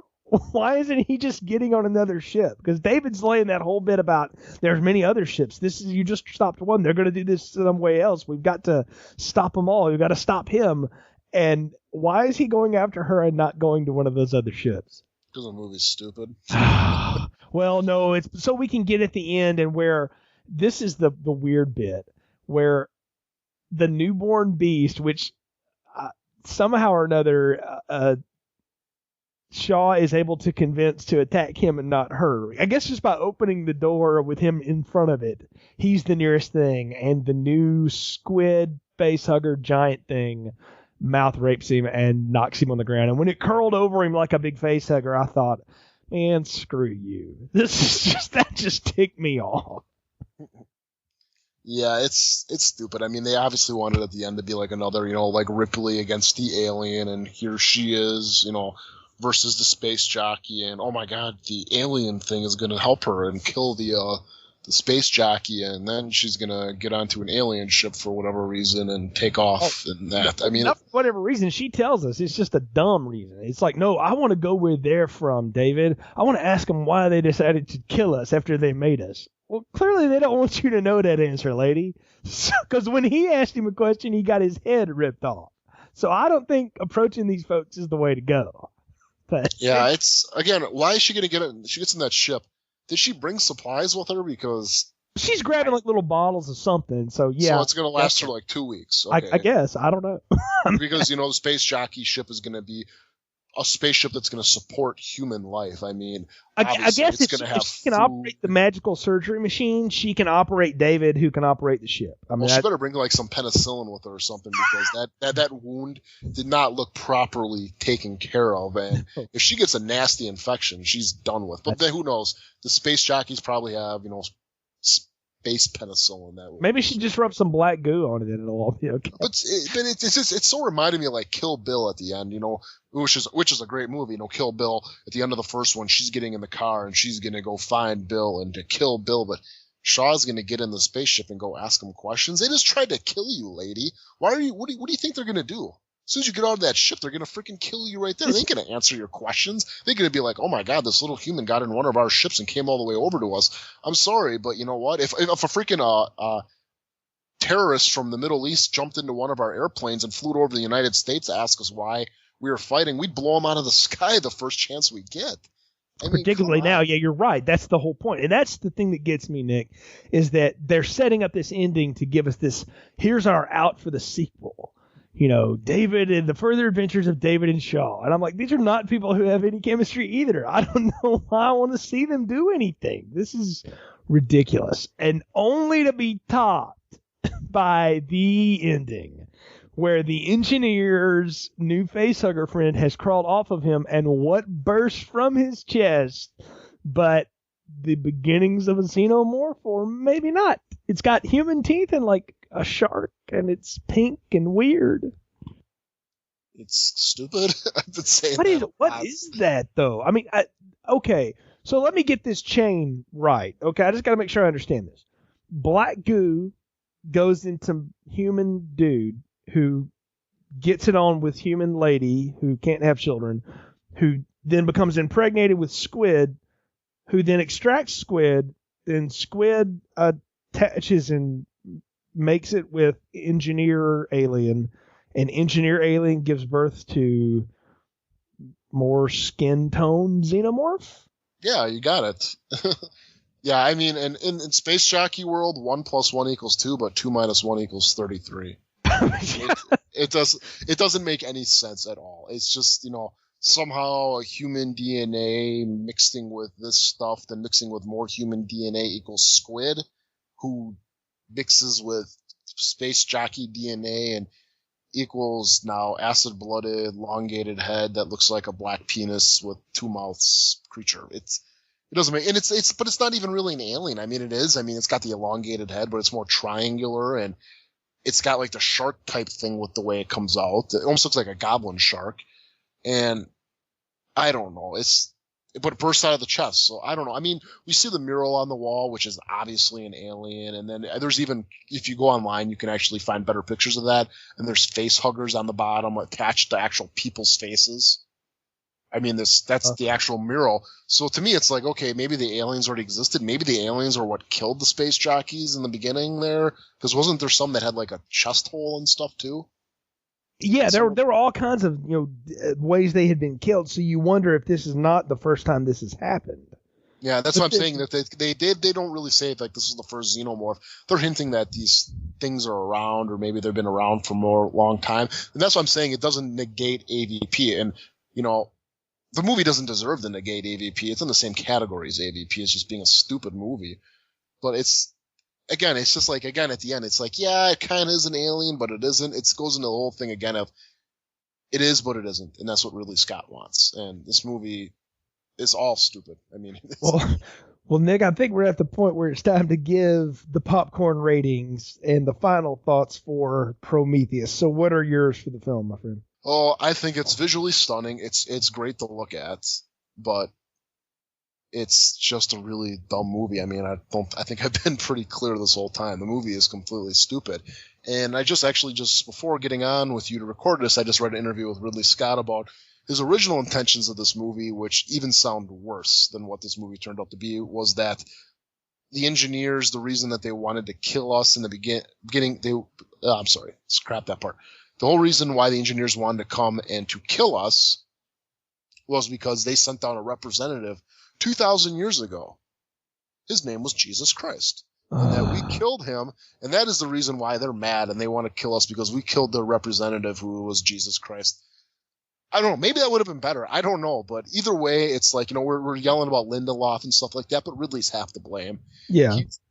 He's not a new director. This isn't like David Fincher doing Alien 3 and Fox was meddling. Ridley had complete control. Hell, this movie was rated R. A summer release that was rated R, that's unheard of most of the time. If it's going to be a rated R movie, that's safe till the fall. But no, he got a big summer blockbuster with a big budget to be released with an R rating. He had control. He knew what he was doing. And I'm sorry, but Ridley he just needs to give it up. He hasn't made a good movie in a long time, in my opinion. And this movie is probably his worst movie since G.I. Jane. Actually, you know what? This is his worst movie. It is bad. This movie is completely bad. I have to give it a small popcorn, and in my opinion, this is right at the bottom with AVPR. I think AVP is actually a better movie, and I will actually redo my rating for AVP due to this movie and give that one a medium popcorn. You know what? Here's my entire review of this film in one sentence. If AVP had twice the budget and its head twice as far of its own ass, you'd have Prometheus. Because that's exactly what this movie is. And I'm being exactly that blunt about it. This movie thinks it's got all these highfalutin ideas about creation and evolution and meeting our maker and all this, but it's put on a palette that is dumber than either the AVP, the AVPR movies. You said a minute ago, hey, Transformers knew what it was. Well, hey, AVP knew exactly what it was. Paul W. Sanderson was making a video game out of a movie, and he did a fine job of it. You know, the thing that ticks me off about this, Nick, is that I'd almost rather movies fail just completely, so you can just wash your mind of them, or maybe have fun watching them. You know, they're so bad they're good. There's a lot of those out there in the world. But movies that are just plain mediocre, that have so much potential but just screw it up at every turn, those are so frustrating to me. And that's this movie. This movie is medium popcorn by definition because the visuals are amazing. This is a beautiful film, but the dialogue is horrible. The story is weak, and the resolves and everything they do here are just dumb. And I cannot agree with you more that this is the bottom of the barrel. This is right there with AVPR as far as I'm concerned in the lexicon of alien films. And so I'm going to give it a medium popcorn only because I feel like it's what I call medium popcorn. It's perfect mediocrity on display, but it by no means should be given a pass or seen. I said a minute ago, I'm going to tell you why I didn't go see this twice. I couldn't bear the thought of sitting through it again and trying to watch it for a review. I may give it another run when it's on DVD, maybe, but I'm going to have to think long and hard before I go back to this one. And unlike Alien 3, that was pretty well chided by everyone when it came out, and then has gained a following as it's grown through the years, and as we've seen more what the director's cut was going to be and stuff, this film I don't think is going to have that treatment. In 10 years, I don't see anybody looking back on this going, yeah, you know what, that abortion section was actually a great idea. I don't see anybody wanting to rip that off. I really don't. It's a future seen it movie question. That's the legacy of this movie. Yeah, this is where it all ended. And I want to tell you now, they're talking about sequel and all this stuff. I think they do that stuff. I don't buy for a minute that anybody's going to fire money behind more of this. I would believe that somewhere there may be another Alien film someday, but I don't think Ridley Scott's going to have anything to do with it. And I wonder if Fox will if they'll even bother with it, or if they will sell the rights off and just let somebody else do it at this point. I mean, when Geiler and Hill are dead, that probably is when it will happen, because I don't think there's anything left to mine in this universe. If you're not going to do the prequel the right way, and this is not doing it the right way, then there's no story left to tell. You know, I don't want to hear more about Ripley. I'm done with her.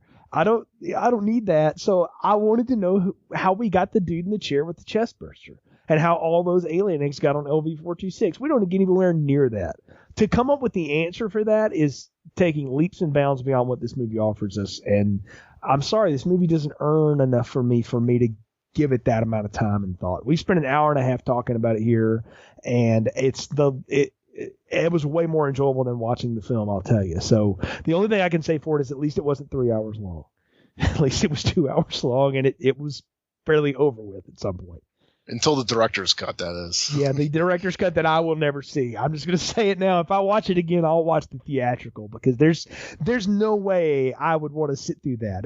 The only reason I ever watched Halloween 2 again was because I wanted to see the director's cut. And while it's better than the other one, it's still horrible. But there's no way to fix this in 30 minutes of lost footage. No. You got to redo 3/4 of this, and there's just that ain't gonna happen. You're still gonna have characters doing stupid stuff. Yeah, that's what I'm talking about. The fourth you don't redo is the visual. Everything else you redo. So now, Nick, one last thing. You told me in a text message to remind you when we were recording this that you had a rewrite for this movie. So if you could fix it, and we spent a good amount of time tearing it apart here, you get a chance to fix this. How would you do it? Well, for me, I like the idea of us going out and seeking our creator, or seeking out a signal that we're receiving. Now, if you know a lot about, like, with NASA and stuff, we send a lot of signals out into outer space. And I was thinking, let's say it's the year, 2050, and Yutani Corp, not Wayland, but Yutani Corp is like the main corporation, the main, spaceship building, space exploration, because, you know, we now with the economy, with NASA not doing stuff, it'd make a lot of sense now that this private enterprises are getting into space exploration. And if they are able to actually decode a signal that's getting sent to Earth from a distant planet, one that's getting, you know, sent periodically from this place, a signal that they've actually found out has been sent to us for thousands of years, we've only now have recently been able to decode this message. So that, to me, that would make more sense of why we would go after that instead of freaking cave drawings. You know, I like that. I like that. Yeah, but is that still going out to meet our creators and stuff? Did you still do that? I would still do that, but our thing was I would change it up. You know, okay, the alien trope is that it's going to be a female character. Well, scrap that. I want the main character to be Peter Wayland. I think, you know, actually, no, have him be played by Michael Fassbender, whoever. Have him be our main character instead of it being a female, because we're all expecting that. So he would go out, you know, with the mission. He might be the top scientist, the top, you know, explorer, whatever with Yutani. I mean, that's stuff you can work out later.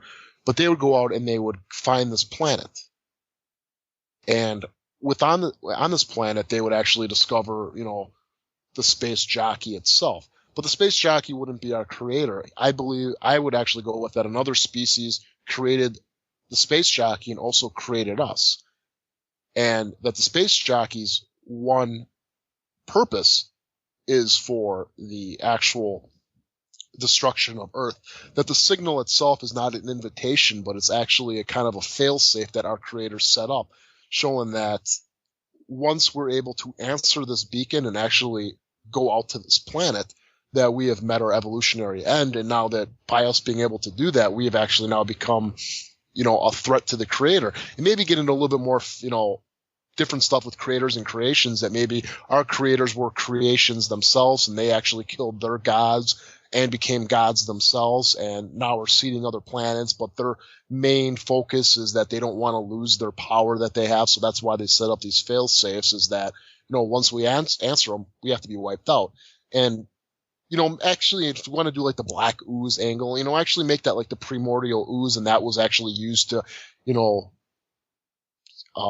kind of kickstart single-cell organisms into evolution, and that maybe in a way we actually create xenomorphs ourselves on this planet, is that, you know, someone gets injected with this stuff, that maybe the space jockey itself actually takes human hosts and puts this black primordial ooze into them and actually creates a xenomorph, and the xenomorphs are actually people, and that he was actually going to go back to Earth and seed us with ourselves, and we were going to destroy ourselves from the inside. It's just, I just kind of was brainstorming all these ideas, and I just think it would have been a lot more interesting for them to go down a path like that, where this message itself was actually a fail-safe instead of it's just like is it an invitation? Well, why are they coming out to destroy us? I think I always like the thing is that once you gain all this power, the biggest thing you fear is actually losing your power. You know, that's the gods and the titans, exactly. Yeah. So, and I just thought that would have been kind of, and I was kind of doing a little bit of a rewrite in my head for it, and I would have thought that would have been a little bit more of an interesting idea than, you know, what we got. And maybe I'm wrong. Maybe my idea's stupid. I mean, I like it. I'd love to hear what people think about it. You want to hit us up on Facebook or leave us a message in the guest book or on iTunes. That's a cool idea. I dig it. I dig everything you're saying. It's a lot more interesting than what we got. That's for sure. And the whole ending of the thing would have actually been like Peter Wayland actually somehow, I mean, haven't put it together, but he would actually have learned how to create life from actually visiting there, whether it was from the space jockey, or I was actually thinking maybe the ending of the movie would be the crew sacrificing themselves to take out the ship, almost like in Prometheus, except for Peter Wayland survives, and that the actual creators themselves actually contact Wayland, and because we've actually earned our spot on the thing, showing that, you know, we actually shown that we're actually we'll self-sacrifice ourselves just to be able to keep us alive, and that in a way they respect that and stuff, and that they give Peter the knowledge to actually create life, and maybe that's how androids are later created, is that, you know, Peter Wayland creates artificial life, and that's how he ends up making a big company himself, and that merges, he buys out Wayland Yutani. I mean, it's just all a little backstory. That would be nice. If you're going to do a one big prequel, I like that a lot better than what we got. And it's way better than Space Jesus, which I'm glad they didn't do that. But you know, that's or maybe even like switch it up, that actually maybe Peter Wayland's actually an android himself. He was made up by him, and that was the reason maybe that the creators and the creator's creation of the space jockey actually is kind of communicates with Peter Whalen because he's an android himself, and they see each other as the same being, and being creations to only serve a purpose of their masters. Well, the whole bit about signal thing, though, and that it's not what we think or interpret it as, that goes back to the original Alien, that Ash lies and says it's a beacon, it's a SOS, and Ripley figures out it's a warning. So, maybe, I don't know. Yeah, I could even do if I can co-write with you for a moment, that the space jockeys go, no, we're not going to go kill the Earthlings. There's nothing wrong with them. So what? They figured out how to talk to us. That's awesome. And as a punishment, the xenomorph is the punishment. It's the Kraken, if you will. And so the last thing that the space jockeys do is set off the warning that, okay, you're reading our signal. Well, don't come here because this is bad. And then the nice circle closes. But you know what, Nick? Darn it, we didn't get any of that. So we're stuck with Prometheus. Yeah, I'm done. But I'll say this, Nick. It's been fun to revisit all these films, particularly with somebody like you who is a big fan of the series and knows quite a bit about it. Though I think it's funny, you've recommended less of these than I have. So I told you, I'm getting really cynical at my age, man. It's amazing that this series has just been a steady drop. It just has. I mean, it starts out at the highest high. It continues on that with Aliens, and just afterwards, it's just a steady decline where you can sit there and be like, Alien 3, I gave that a medium popcorn for the assembly cut and everything. So it goes from like extra large, okay, we're going down to a medium, and then it just hits the lows, and it just can't get itself up. And honestly, I think Prometheus is the worst one of them all. I even probably would watch ADPR over this because to me, it's like ADPR and ADP are, it's like going out to McDonald's. You know what you're going to get with those. You knew from the beginning what you're going to get with that. But this is like going out to a really nice restaurant. And it's like, I'm going to order the $70 steak on the menu, and you get it and it tastes like a freaking overcooked rump roast. And it's like, oh my God. And you're more disappointed about that because you had so much more higher expectations for that. And it should have been better. The canvas of it is, it's a gorgeous restaurant. It's pretty to sit there, great atmosphere. But when you get to the meat of the place, it's just bad. And that's exactly what Prometheus is. And to me, just having that big of a disappointment makes it worse. And I reject the criticism that, well, if you think too much about it, you expect too much. That's your own fault. No. Go watch Alien. Built it up to me that this is what this is going to be, then I'm right as a fan to have expectations for this film. And you know what? This movie fails all of those. It's so disappointing. That's the only thing that's how I felt walking out of it, was what a beautiful, disappointing mess. And it is beautiful. I can't stress that enough, how good this looks. I mean, maybe watch the first minute of it, folks. That's all you need. But when you get into the meat of it, there's just nothing here. And the only person that may survive this out of this whole cast, honestly, it's besides Idris Elba, who had nothing to do here, so he'll never get, this won't be held against him. But Theron will, because she's a megastar anyway. But Fassbender will, because he's amazing. And you can make him do anything. I think he could play Captain Kangaroo. It would be fun to watch for 2 hours. But everybody else, I don't know if Noomi Rapace is going to, really make it in America. I know she's a big star overseas and great for her, but I don't know that she's really going to make it here. I don't think people are going to go for her, and none of these other people. Who cares about any of them?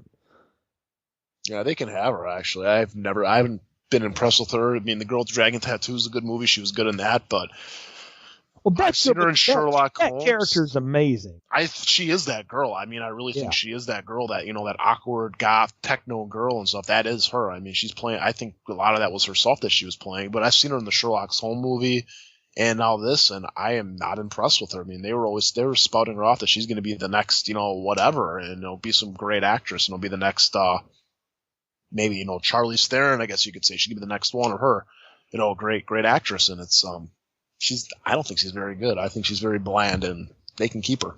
Well, they're going to have to get her she's going to get a better role if she wants to be one of those. That's for sure. But I think you've said that she's going to be the next whatever. All right. And that's kind of it. And I'm done with this series, man. I mean, I really don't see why I would ever go back. I can say now, the only reason I may want to revisit these is if I ever make the jump to the Blu-ray world, like the rest of the country apparently. And I'd love to see Alien and Aliens in the Blu-ray touch, and maybe watch the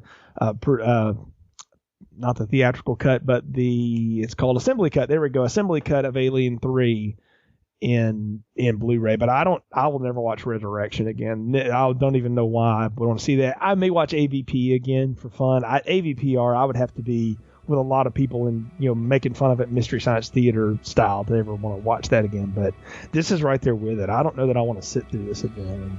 I think it all goes in order. Aliens, the one I'd want to watch first, then followed by Aliens, and followed by Alien 3, then Alien Resurrection, then AVP, then AVPR, and Prometheus would be the last one I want to watch. I would watch AVP before I'd watch Resurrection, but you're pretty well right on. Yeah, that's about how the series goes. So, well, folks, we thank you for joining us for this series. You can find more on our website, continuousplaypodcast.com/movies. Lots of other stuff on there. We've done horror movies, we've done comedy movies, we've done romance movies, we've done even some animated films. We've kind of hit it all here. And we got a lot more fun stuff coming up for you as well. One other series we can talk about now that we know is going to be coming out. There's a new Bourne film coming out in August, and I've never seen any of those, as we talked about on a previous session show. And Nick, you're a fan of the movies and the books, so we're going to hit up and watch all of the Matt Damon Bourne movies, and then watch the new Jeremy Renner movie too, and get that out in early fall for folks. So looking forward to checking that one out. Lots of other stuff coming up. Don't forget, we will cap off our Batman series too with The Dark Knight Rises when that hits theaters. I know besides Brave, man, I'm hoping that's good, or otherwise this summer is going to be a real drag. I liked Avengers, but it's not transcendental or anything, so I don't know. I'm worried so that this is going to be another summer of just gluck for us to filter through here. But we'll talk. This is like going to Disney World and finding out it's closed. Yeah, this summer.